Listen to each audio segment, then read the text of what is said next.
Yeah, para sa'yo to, Lady Yumi, Audible Records.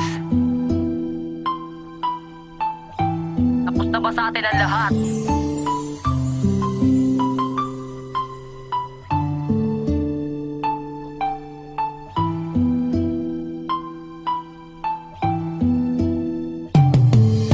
Mahal, ito ang liham na sa'yo ko ibabalin. Nagbabaka sakali na baka ako'y palarin, na ito ay marinig at yung maintindihan. At iyo rin pag-isip kung bakit pinaglaruan. Sa ilang buwan na pagsasamay di naman naging pasakit. Kung iniwan mo ako tagos sa puso ang sakit. Ang pinakamasakit ay ikaw pa ang nagbalita. Sinabi mo sa akin na meron ka nang nakita. Ang aking naramdaman nung binanggit mo sa akin, hindi ko maiwasan na ito'y hindi isipin na ako'y iyong niloko at ako yung pinaasa. Ang hindi ko matanto bakit ganito naging sistema ng ating pagsasama at pagmamahalan natin. Pero ngayon tanggap ko na hindi ka para sa akin. Lilimutin ko na rin na minahal ka ng taba. Tanong ko lang, aking mahal, tapos na ba sa atin lahat? Tapos na ba ang lahat ng pagmamahalan na pinagtapat?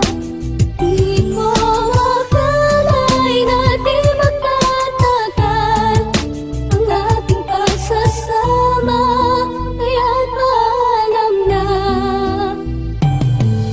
Mahal, tanong ko lang, tapos na ba sa atin lahat? Pagmamahal ko bang inalay ay hindi naging sapat? Ngunit kahit ganun pa man, hindi kita kayang kalimutan. At kahit anong gawin, ikaw pa rin nasa isipan. At nasan ka man ngayon, sana ikaw ay maligaya. At tandaan mo, hanggang ngayon mahal pa rin kita. At mas gusto ko pang pumanaw kung mawawala ka pa. At ang paglayo mo sa akin ay hindi ko makakaya. At wala na bang pag-asa na tayo'y magkabalikan? Doon na ba magtatapos lahat ng ating pinagsamahan? Di ka ba nanghihinayang sa ating nakaraan? Tuluyan mo na bang nilimot ang ating mga sumpaan? Na kahit anong mangyari makahawak ng kamay. At kahit na anong pagsubok ay hindi ka bibigay. Ngunit parang ang lahat ay bigla na lang naglaho. Pati na rin aking mga pangarap bigla na rin gumuho. Tapos na ba ang lahat ng pagmamahalan na pinagtapat?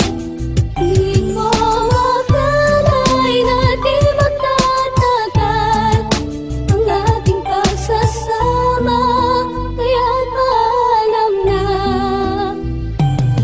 Tapos na bang lahat sa atin at tuluyan ang mawawala? Ang init ng pag-ibig at ng mga alaala ay iyo na ring ibabaon. Kailangan ng limutin, ngunit paano ko magagawang hindi ka naisipin? Kung sa'yo na umiikot ang aking mundo, mawawalan na rin ng buhay kung ikaw ay maglalaho. Ang biglaang pagbabago ay hindi ko kakayanin. Kung hindi ko na mababalik, mabuti pang kuhain na lang ako ng Diyos, kasi wala nang kwenta ang buhay kung wala ka at iba na ang kasama. At para bang pinana ang puso ko at tumagos ang magandang relasyon, bakit ganito magtatapos? Gusto ko mang ibalik, hindi na maaari, pagkat ang puso mo di ko na rin pagmamayari. At hindi ko nga mawari kung bakit nagkaganito, at ang tangi kong hiling sana panaginip lang ito. Tapos na ba